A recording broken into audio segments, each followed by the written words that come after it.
Hello and welcome to this video. I will share with you how to log in online in Sbanken Bank Norway. So friends, to log in you need to download this app, last app in version as you can see here. Download this app on App Store or Google Play. After download this app, this is the first step you need to do, and then you can log in with your ID. This is for ID, bank ID. So friends, this is support iPhone 7, 6, or 7 versions. When you open your app, click on login option. This is for login option, as you can see here.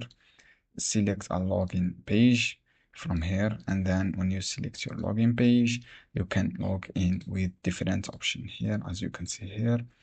You can use your ID, your bank ID, your bank ATM ID. This one, you can use QR code to log in process.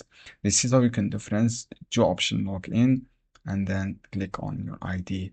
I hope this guide helpful for you. Don't forget to give like and give share this video. As you can see here, download this last version of app and then complete your process ID.